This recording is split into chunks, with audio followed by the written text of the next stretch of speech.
அனைவருக்கும் வணக்கம். நான் ஜோதிடர் தமிழரசன் பேசுகிறேன். இந்த சேனல் ஃபஸ்ட் டைம் பார்க்குறவங்களா இருந்தீங்கன்னா சப்ஸ்கிரைப் பண்ணிக்கோங்க, பெல் பட்டனை கிளிக் பண்ணிக்கோங்க, ஆல்ங்கிற ஆப்ஷன் இருக்கும், அதையும் செலக்ட் பண்ணிக்கோங்க. அப்போ தான் நாங்கள் போடுற பதிவுகள் எல்லாமே உங்களை வந்து சேரும். இன்றைக்கி நம்ம இந்த வீடியோவில் பார்க்க போகிற தலைப்பு, நம்ம எதை பற்றி பார்க்க போகிறோன்னா நட்சத்திர பலன்கள் பற்றி தான் பார்க்க போகிறோம். சரிங்களா?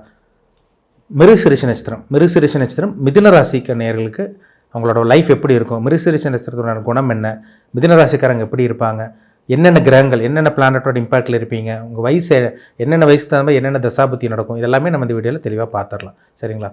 மிருகசீரிஷ மிருகசீரிஷம் 3-4 பாதங்கள், அதாவது 3ஆம் பாதம் 4ஆம் பாதம் வந்து மிதுன ராசியில் வந்துடும். 1ஆம் பாதம் 2ஆம் பாதம் வந்து ரிஷப ராசிக்கு வரும். சரிங்களா?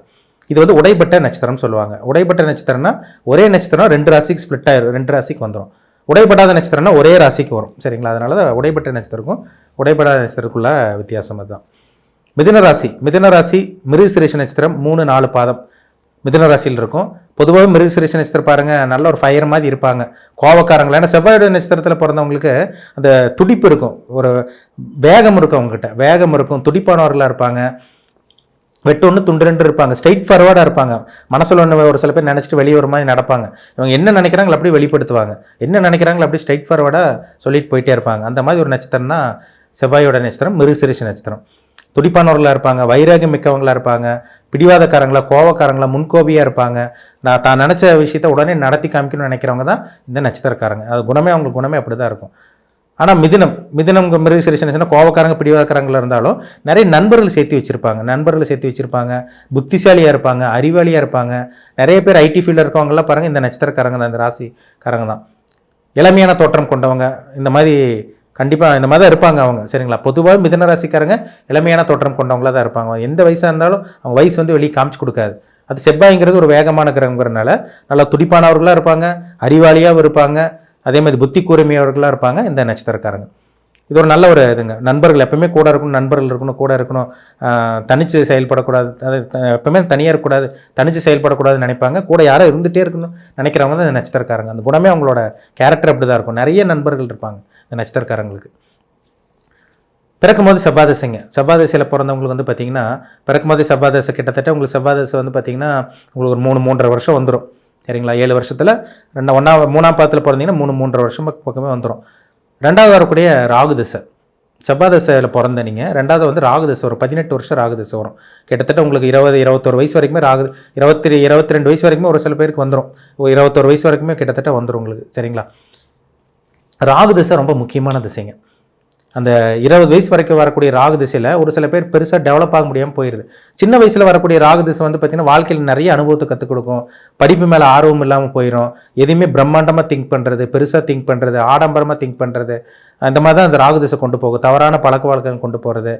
சின்ன வயசில் பாருங்கள், ஸ்கூல் ஃப்ரெண்ட்ஸே கரெக்டாக அவங்களுக்கு அமையாமல் போயிடும், அடிக்கடி பிரச்சனை வர்றது, இந்த மாதிரிலாம் ஒரு சில பேருக்கு அந்த ராகு திசையில் கொடுத்துக்குது. இது ராகு நல்ல இடத்துல இருந்துட்டாருன்னா, இவங்க ஒரு இடத்துல பிறந்த உடனே கொஞ்ச நாளே ஒரு 3-4 வருஷமே வந்து பார்த்தீங்கன்னா வெளியூர் வெளிமாநிலத்தில் போய் செட்டில் ஆகிறவங்களாம் இருப்பாங்க. நிறைய மிருகசீரிஷ நட்சத்திரம் ரிஷபராசிக்காரங்க அப்படி தான் பாருங்கள். ஒரு ஊரில் பிறந்திருப்பாங்க, சின்ன வயசில் 4-5 வயசு இல்லை 10 வயசுக்கு அப்புறமே வந்து பார்த்திங்கன்னா அவங்க அப்பா அம்மா வந்து வெளியே கூட்டிகிட்டு வந்து வெளியே தங்க வச்சு வெளியே செட்டில் ஆகிற மாதிரி தான் பண்ணியிருப்பாங்க. கண்டிப்பாக இந்த ராகு திசையில் நடந்திருக்கும். மேக்ஸிமம் பார்த்தீங்கன்னா பிறந்த ஒரு ஒன்றா இருக்கும், வெளியில் வந்து பொழைக்கிற ஒரு ஒன்றா இருக்கும் இந்த நட்சத்திரக்காரங்க. ஏன்னா ராகுங்கிறது அந்நிய கிரகத்துக்கு உண்டான பிளானட்டுங்கிறனால, வெளி தேசத்தை குடிக்கிற வெளிமாநிலம் வெளிநாட்டுக்கு உண்டான கிரகங்கிறனால பிறப்பு ஒரு இடமா இருக்கும், பொழைக்கிறது வந்து அவங்க செட்டில் ஆகிறது ஒரு இடமா இருக்கும். கிட்டத்தட்ட 20-21 வயசு வரைக்குமே ராகு திசை நடந்துடும். அதுக்கப்புறம் உங்களுக்கு 3வது வரக்கூடிய குரு திசைங்க, ரொம்ப முக்கியமான திசை. இதுதான் ஒரு முக்கியமான திசைன்னு சொல்லலாம். கிட்டத்தட்ட வந்து பார்த்தீங்கன்னா குரு ஒரு 16 வருஷம் திசை நடத்துவாருங்க. 16 வருஷம் திசை நடத்திட்டாருன்னா கிட்டத்தட்ட வந்து பார்த்தீங்கன்னா உங்களுக்கு 35 வயசு வரைக்குமே திசை நடத்தும். 35 வயசு வரைக்குமே குரு திசை நடக்கும். அந்த 20 வயசுக்கு மேலே வந்து பார்த்தீங்கன்னா ஒரு சில பேர் நல்ல ஒரு 24-25 வயசில் ஒரு நல்ல கவர்மெண்ட் ஜாப் கிடைக்கிறது, நல்ல ஒரு டீம் லீடராக இருக்கிறது. சின்ன வயசுலேயே பாருங்கள், 25 வயசில் பார்த்தீங்கன்னா டீம் லீடராக இருக்காங்க, நல்ல ஒரு பொசிஷனில் இருக்காங்க. அந்த குரு திசையில் தான் நல்ல ஒரு பொசிஷனில் கொடுத்துரும். பேங்க்கில் ஒர்க் பண்ணுறவங்களாம் பாருங்கள், இந்த நட்சத்திரக்காரங்க, இந்த பேங்க்கில் ஒர்க் பண்ணுறவங்க, வட்டி தொழில் பண்ணிட்டு இருக்கவங்க, பணப்புழக்கத்தில் இருக்கவங்க, இதிலெல்லாம் பார்த்தீங்கன்னா குரு திசையில் தான் உங்களுக்கு அமையும். அந்த 35 வயசு வரைக்கும், கிட்டத்தட்ட 35 வயசு வரைக்குமே, இந்த 35-36 வயசு வரைக்குமே கிட்டத்தட்ட அந்த குரு திசையில் நல்ல ஒரு வாழ்க்கை கண்டிப்பாக அந்த நட்சத்திரக்காரங்க வாழ்கிறாங்கிற சந்தேகமே கிடையாது. குரு நீங்கள் நல்ல லக்னத்தில் பிறந்தீங்கன்னா குரு நல்லது யோகத்தை செஞ்சிருவார். இதே நீங்கள் ரிஷப லக்னத்திலேயோ துலாம் லக்னத்தில் பிறந்தவங்களுக்கு குரு திசை பெருசாக யோகத்தை செய்கிறதில்ல. அவங்களுக்கு தான் வாழ்க்கை போராட்டமாக போயிடுது. 35 வயசு வரைக்கும் பிறந்ததுலேருந்தே கஷ்டப்படுவாங்க.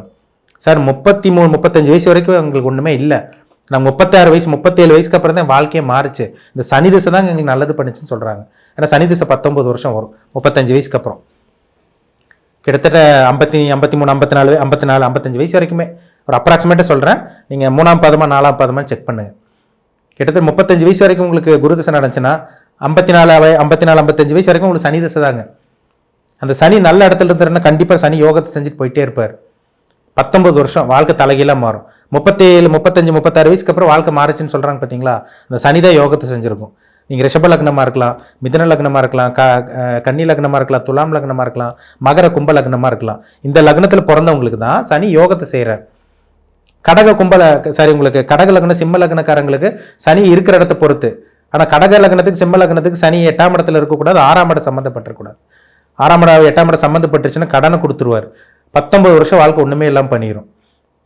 அந்த வாழ்க்கை இப்போ கிட்டத்தட்ட 55 வயசு வரைக்கும் வாழ்க்கை ஒன்றுமே இல்லாமல் போகும். நிறைய பேர் கஷ்டப்படுறாங்க பார்த்தீங்களா, 35 40 வயசு 35 45 50 55 வயசு வரைக்கும் கிட்டத்தட்ட இந்த 19 20 வருஷம் வரைக்குமே வாழ்க்கை போராட்டம். எலும்பு பிரச்சனை வரும், கடன் பிரச்சனை வரும், எலும்பு தேய்மானம் வரும், ஆக்சிடென்ட் ஆகும், வீட்டில் நிம்மதி இருக்காது. இது எல்லாமே இந்த சனி திசையில் தான் நடக்கும். கடனில் போய் மாட்டுவாங்க, தொழில் நஷ்டமாகும், நண்பர்கள் முதுகில் குத்துவாங்க, இவங்க அடுத்தவங்களுக்கு நல்லது பண்ணி இவங்க கெட்ட பேர் வாங்கிட்டு வருவாங்க. எல்லாம் சனி திசையில் தான். சனி திசை வாழ்க்கைக்கு தேவையான அத்தனை பாடத்தையும் இந்த சனி திசையில் கற்றுக் கொடுக்கும். அப்போ சனி எங்கே இருக்காருன்னு பாருங்கள், என்ன அமைப்பில் இருக்காருன்னு பாருங்கள், சாதகமாக பாதகமானு பாருங்கள். கடக லக்னத்தில் பிறந்தீங்கன்னா சிம்ம லக்னத்தில் பிறந்தீங்கன்னா கண்டிப்பாக சனி திசை பெரிய அளவுக்கு யோகத்தை செய்யாது. அவர் மறைமுகமாக மறையணும். 3 6 10 11 மடத்து சம்மந்தப்பட்டு உங்களுக்கு சுபகிரக சம்மந்தப்பட்டால் பரவாயில்லன்னு சொல்லலாம். இது பாவகிரக சம்மந்தப்பட்டுச்சுன்னா கண்டிப்பாக அந்த 19 வருஷம் வாழ்க்கையே போராட்டமாக போயிடும், கேள்விக்குறியாக போயிடும் இந்த சனி திசையில். 55 வயசுக்கு மேலே வரக்கூடிய புதன் திசைங்க கிட்டத்தட்ட பார்த்தீங்கன்னா உங்களுக்கு 73 வயசு 72 73 வயசு வரைக்குமே வந்துடும். அந்த புதன் நல்ல இடத்துல இருந்துட்டாருன்னா வாழ்க்கை அருமையாக இருக்கும். ஏன்னா புதன் இளமைக்கு உண்டான கிரகம், அறிவுக்கு உண்டான கிரகம். ஏன்னா நீங்கள் மிதுன ராசியில் பிறந்தீங்கன்னா கண்டிப்பாக உங்களுக்கு ராசிநாதனோட திசை உங்களுக்கு 55 வயசுக்கு மேலே தான் வரும். அது நல்ல இடத்துல இருந்துட்டாருன்னா வாழ்க்கை அருமையாக இருக்கும் உங்களுக்கு. 55 வயசுக்கு மேலே நிறைய பேர் சாதிக்கிறாங்க, ட்ரேடிங் பண்ணுறாங்க, ஏஜென்சி இது பண்ணுறாங்க, மார்க்கெட்டிங் பண்ணுறாங்க. அதே மாதிரி பார்த்தீங்கன்னா பிஸ்னஸ்க்கு உண்டான கிரகமே புதன் தான். வியாபாரம் 55 வயசுக்கு மேலே பிஸ்னஸ் அமைதி பார்த்தீங்களா, 50 வயசுக்கு மேலே அந்த புதன் திசையில் தான் உங்களுக்கு அமையும். புதன் தான் வியாபாரத்துக்கு உண்டான கிரகம், அறிவுக்கு உண்டான கிரகம். 55 வயசுக்கு மேலே ஒரு சில பேருக்கு வாழ்க்கை மாறுது. சொந்த தொழில் யாருமே உதவி இல்லாமல் சொந்த தொழில் பண்ணி கொடி கட்டி பறக்கவங்கலாம் நிறைய பேர் இருக்காங்க, இருந்துட்டு இருக்காங்க. இப்போது அவங்களுக்கெல்லாம் ஜாதகத்தில் புதன் திசை, புதன் நல்ல இடத்துல இருந்து பாவகிரக சம்மந்தப்படாமல் இருந்துச்சுன்னா அந்த 17 வருஷம் டாப்பில் போயிடுவாங்க. ஒரு கோடீஸ்வர வாழ்க்கை, ஒரு ஆடம்பர வாழ்க்கை, ஒரு லக்ஸுரியான வாழ்க்கை கண்டிப்பாக அவங்களுக்கு அமைச்சு கொடுக்குங்கிறதுல சந்தேகமே கிடையாது. அப்போ உங்கள் ஜாதகத்தில் உங்களுக்கு இப்போ என்ன வயசு, 55 வயசுக்கு மேலே போனீங்கன்னா உங்களுக்கு புதன் திசை தான் நடக்கும்.